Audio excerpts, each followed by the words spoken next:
ฮะเราไม่ต้องพูดถึงนะฮะผมก็จะเป็นทางแยกสายเหนือสายอีสานนะฮะ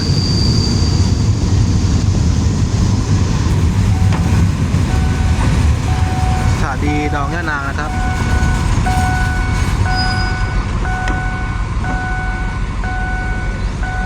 อันนี้จะเป็นเครื่องก้างอัตโนมัตินะฮะอันนี้ผมแนะนำมานะฮะจากสถานีเราย่านางนะครับไปอยู่แล้วย่านางครับผมต่อไปก็ชุมทางบ้านพาชีนะฮะก็จะเป็นทางแยกสายเหนือสายอีสานอะไรพวกนี้ครับผม